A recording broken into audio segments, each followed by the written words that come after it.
guys, I'm back in from a short break on making videos. I guess it's the heat. Today we're gonna look at Dark Crown Toys 1/6 scale figure, the Jeerer, from their Dark Bloodline. It's the NO.DB-002 figure. Here down in this reflective silver you can see the Dark Crown logo. You have the embossed surface with at least the dark blood text and the Jeerer. Yeah, I can feel the 6 scale collectible figure text, and the rest is the embossed too, as well as this skull on the front. A quick turn around of the box, if you can see it. Has that same style, the dark blood Jeerer 1/6 scale collectible figure in reflective text. The box is so wide that I can't get the light shining at the sides there though, but on the back you got the Dark Crown logo once again. You got some copyright stuff, their website, darkcrowntoys.com, some warnings and stuff, and yeah, it's a magnet flap box. So let's take a look at the contents. So when we open the box, you lift up the magnets on the right side and it opens up just in the same way as many of the DX boxes from Hot Toys, with magnetic flaps, and yeah, it's almost about the same size as one too. So in the top layer you find this book, and excuse me, a piece of paper. We're gonna take a quick look at this first. Dark Blood Jeerer 1/6 scale collectible figure. You got that same design on the skull, and it's basically how to put in the batteries and how to turn on the light up feature. If I can make this yeah, as you can see there, written in English and stuff. Sorry for the glare, but yeah, there and there, and yeah, that's basically it. And how to put it on a stand. So yeah, that's that. Now this book, however, I don't want to spoil it for anyone by going through the entire book, but it's the Dark Blood Hell Saints Storybook 02. If I can you see it? Barely. Yeah, it says Storybook 02 in very dark fonts on the bottom. You got the same skull, the Dark Crown logo on the back, the Dark Crown logo, and some stuff. But this is basically a Chapter 2 original, illustrated by Kevin Lee, and there's some sort of story here, and there's a whole lot of beautiful artwork, but I don't want to spoil it for you guys. So if you want to check out the book, I'll make a separate video for it. Continuing with the figure, you can lift off this top layer that had the book in it. And in the first layer, if I can get it to focus, you have the figure, the mask, for 2 pair of extra hands, and in here you get his cloak all packed in very dense foam. I would like it to be a little bit of the softer foam that TB League is using. That would be a lot better, but yeah, it's protected by more of the same type of styrofoam. I'll continue to the next layer very quickly. In here you'll find his unicycle, the base, the remote for the base, and a bag with some extra skull-like buttons for the figure. You can't see this on camera, I'm sure, but there's in here you have a tiny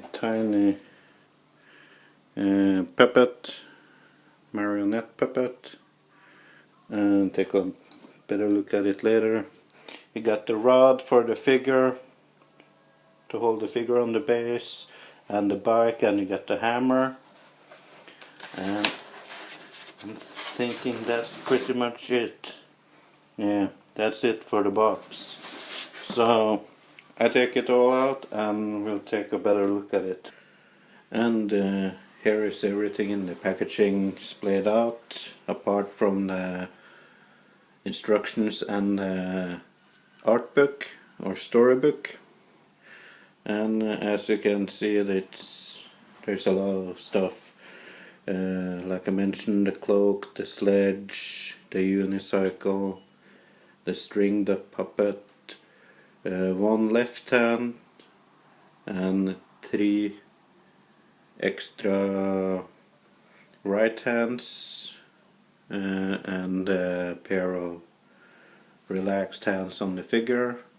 You get the rod for the display base, remote, and a bunch of replacement parts or skulls in case of anything falling off the figure. And yeah, let's rotate the lights around for this one and see. Take a look at the unicycle first, leave the figure for last. As you can see, it's pretty awesome detailed. Just look at that seat, the gold, the silver, the painted leather effect with rivets, and there's some kind of gruesomeness going on there.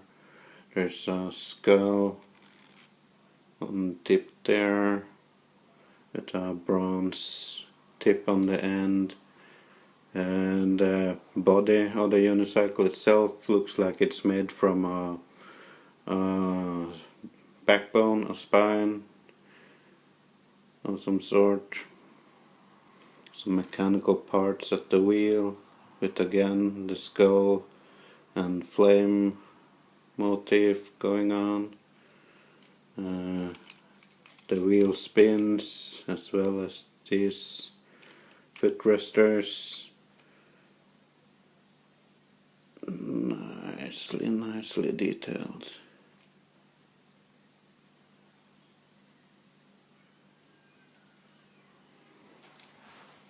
The same, it's plastic, I forgot to mention that. The Unicycle was plastic.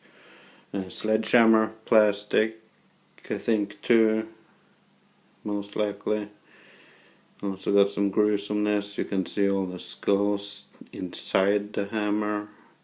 The hammer has some evidence of decay on it, and like it, if it was built of the skulls or made from skulls. You got these nasty spikes on both sides of the hammerhead,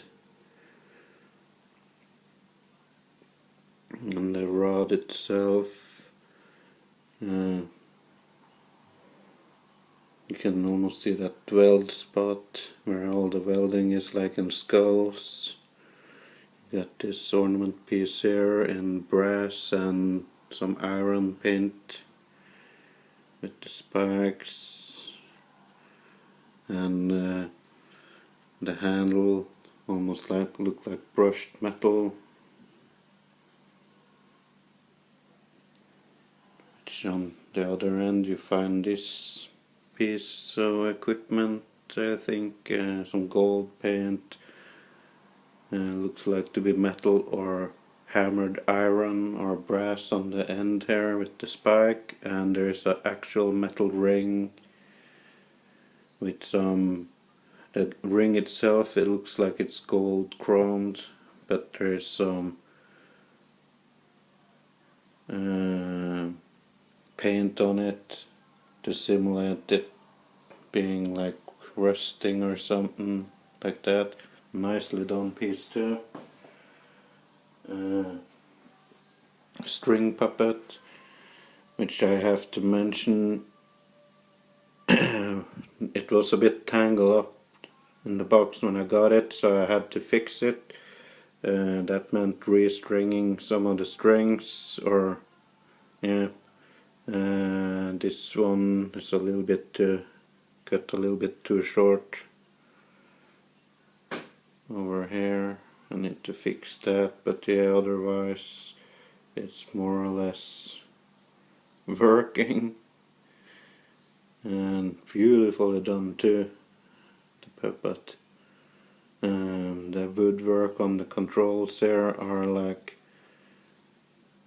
again, head or skull designed, if you can focus, and painted something that should, supposed to look like wood, but yeah, nicely detailed puppet.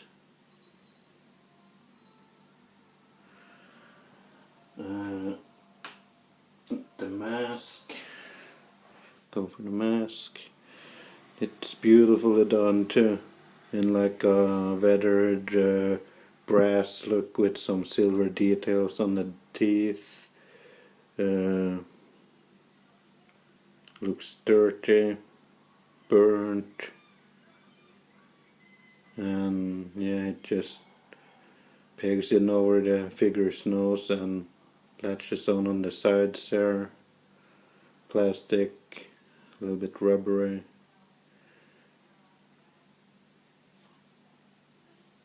Really nicely done, scary looking too. For his extra left hand, just to look at the hand design, it's painted beautifully too, with those knuckle spikes that looks like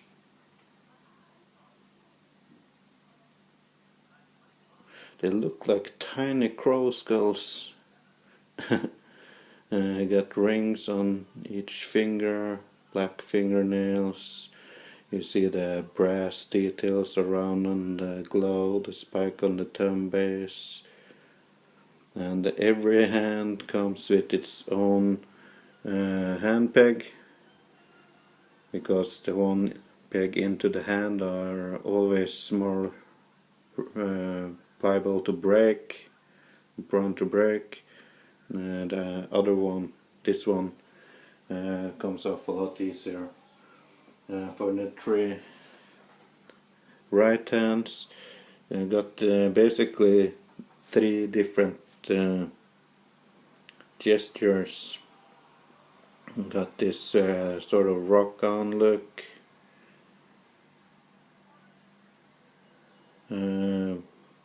Possibly to hold a puppet. And these other ones, these two, they look more or less identical, except for how the fingers spreads out on the one in my right hand. You can see there's two different grasps, detailed the same way. Beautifully done.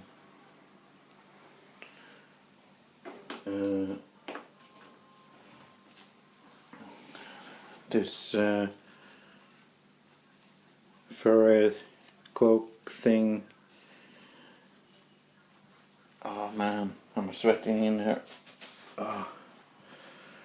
This furry cloak thing got all these like strings, if I can focus, all these strings with actual bells on the ends.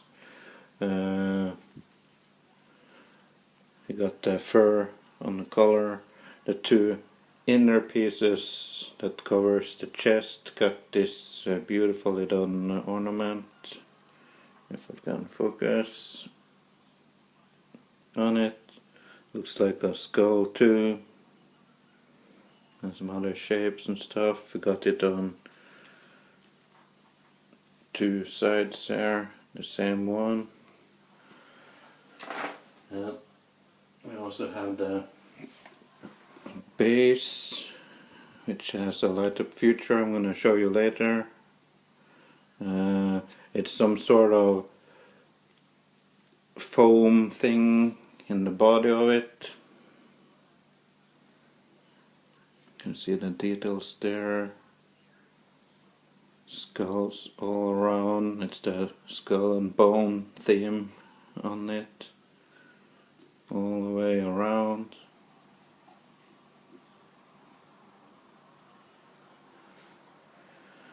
And on the bottom you have the battery compartment. It requires 3 of these AA batteries. This one, fun enough, came with batteries, but the batteries in the base had they were poor, so I had to swap them out. But the one in the head still works, in the head sculpt. So let me put all this stuff together. Let's mention this rod and stuff first too. And the upper part with the magnet is a flexible piece, and this armature holds the bike and screws into the base. And here's the remote with the on-off switch and dimmer up and down, positive and negative, to dim the lighting on the base itself. The head is a separate switch, but yeah. And of course this bag with some extra gold skulls if you should lose any. I'll put it together and I'll get right back. As you can see, he is a scary looking dude. It's a harlequin or jester or whatever term you want to use for it. It's that guy that used to please the king by doing funny stuff and shit at the castle, and yeah, here he is. Do a quick turnaround here. As you can see,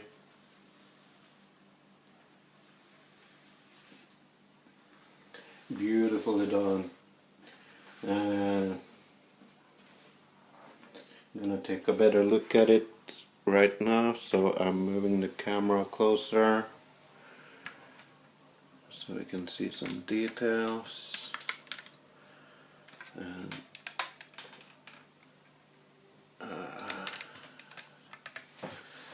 Right there.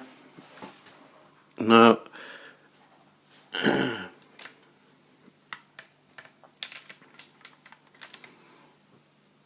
just take it off the stand here. The head is done in a genius way, and it's done by magnet. You just lift it up, and it's like it just,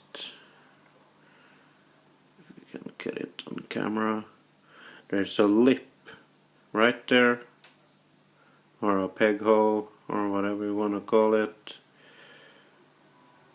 and you just hang it on the lip, and it guides itself down to the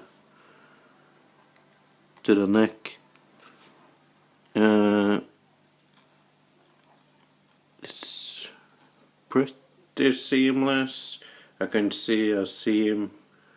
Better have the finger on the right side of the camera. You can see a small seam there, and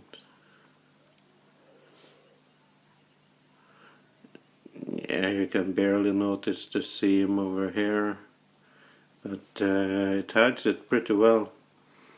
These bad boys on top here, there are on swivels, and again it's that skull theme, and yeah, hell yeah, their noses are painted. Let me focus there.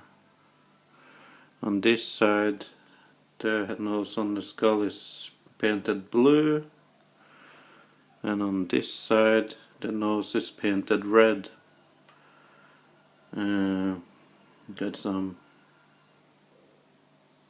That's awesome looking head sculpt.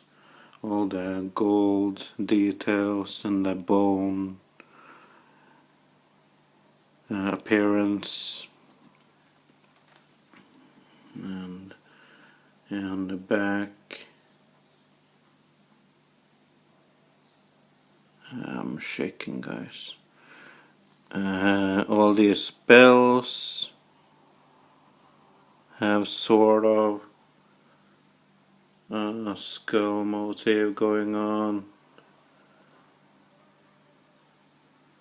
Some better than the others. Got this molded plastic thing on the back, some ornament or some stuff.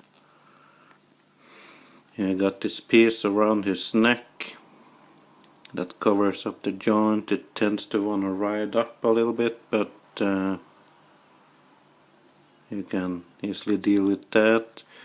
The neck piece is sculpted and painted nicely too. On the chest you have this ring with this band with another ornament on. Beautifully done all the way around. The outfit is mostly black pleatherish, but on the sides between the seam of the chest here and towards the shoulder you have some, I'm not sure what they're gonna call it, but there's some patterns and stuff knitted into the fabrics. These here are, they wanna stay up there, but I think there's some sort of magnet they're attached to or something, but they wanna stay up there on both sides. On the arm, on his right arm, again you got this copper or gold skulls. His relaxed hand, you got this flaps or whatever you want to call it, fringed material on the wrists here. Kind of look a little bit Victorian. These buckles down here, heart shaped with the skull motif on it. On his right hand or arm you have this rubberized gauntlet thing with spikes done in gold and black washed. Man, look at the inside of the leather material here. Patterns.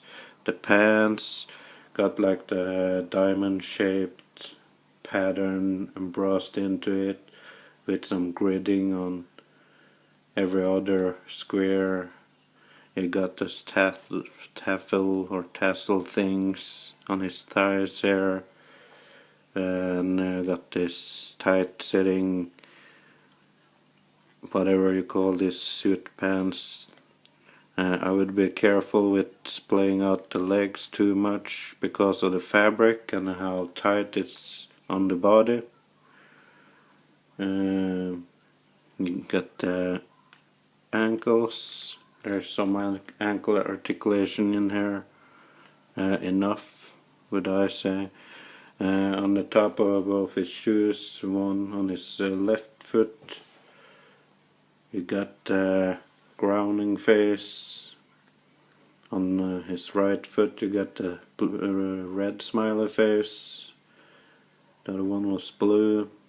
You got gold details throughout his funny looking shoes. Brass on the tip there. Even on the sole and the pattern. Man, it's so beautifully done. And that's an overview on the figure itself. If it will stand here for a few seconds. I'm gonna put everything or pose him up and we have a last look at him. And there you have him all posed up. On his unicycle on the base with the puppet in one hand and the mask in his other. He can hold the sledgehammer. It fits the grasp, but it's a little loose. But yeah, you can hold the sledgehammer, and yeah, for this purpose I need to turn off the lights here to show you the light up features. Maybe this will be enough, we'll see. To turn on the features on the head sculpt, you just lift it up, and right under the base there's a button, a push button that you just push once and you get the green eyes. If they show up on the camera, that is. Very dim light in the eyes, but we're gonna shut the ceiling light off in a second here, but yeah. And then you have the remote with the power button, and that's the maximum lighting or maximum strength on the base, and of course you can dim it down. There's like 6 LEDs inside the base, and this is as little as you can have it on or turn it off. So let's turn off all the lights in here and make it pitch black, guys.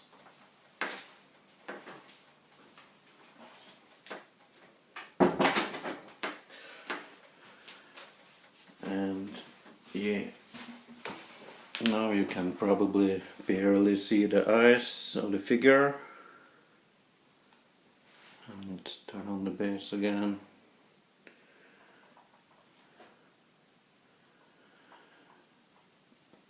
That's at its brightest. and pretty cool display though. But it needs some extra. Let's see if we can go in any closer here. You have the eyes, and that's how the base lights up the figure. So let's turn the lights back on and open the door, because it's freaking hot in here, and I want to wrap up this review. We turn off the base and we turn off the head. Now with this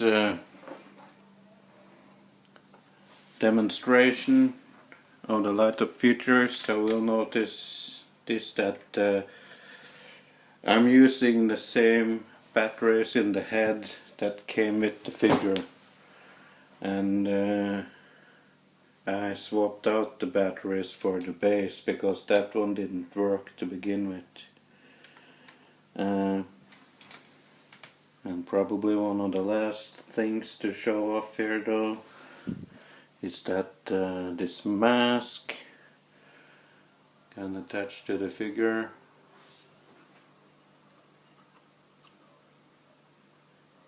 You just put its nose in the hole in the mask, and let's see.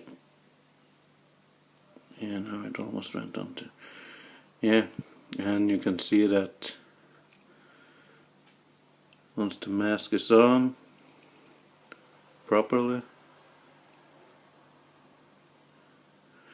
it focus. The mask will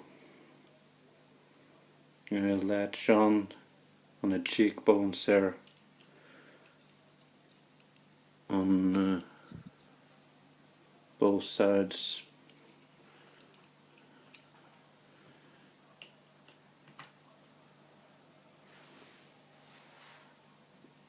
So yeah, that's the Dark Crown Toys Jeerer figure.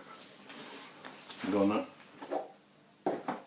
do one final turn, 360 turn here on the table for you guys, but I can barely fit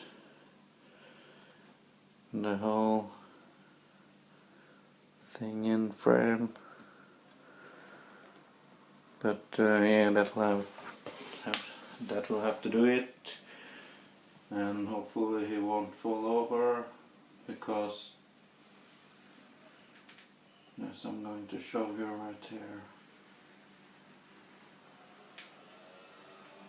he has this magnet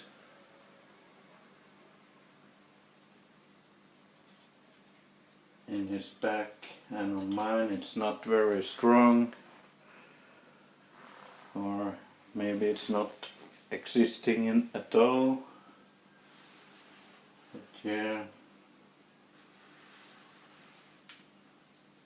this is basically how I'm gonna have it posed up in my detail.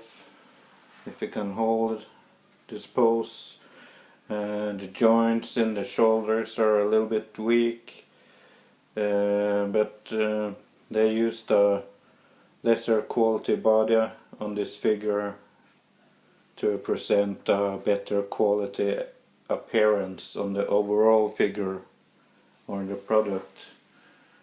So that's what they basically do in this 1/6 scale business. They use cheap stuff for the things you're not supposed to see, and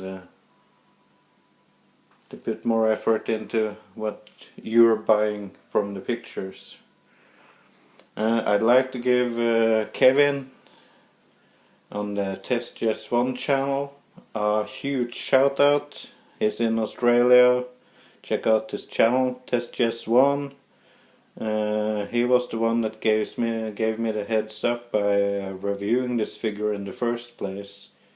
because I've never heard of the company before, and as soon as I had watched his review, I went on a hunt, and I was lucky enough to get one. They're pretty much just sold out or at an expensive price on eBay now, so yeah, but if you can get one, get one. It's a different display piece compared to what's been on the market since the beginning, and what still is on the market. That's mostly Star Wars and hyped up Marvel stuff. And yeah, this is something original and different. And I love the skull and dark theme across this figure. And I'm going to have a eye open for this Dark-Crown company from now. And yeah, I'll leave a link in the website, in for the website in the description, and I'll leave a link for Test This Once channel for bringing this figure to my attention. And I hope you liked the video. Give it a thumbs up if you did. If you haven't already, subscribe to my channel. And as always, go nuts in the comments, guys. Catch you on the next one. Bye bye.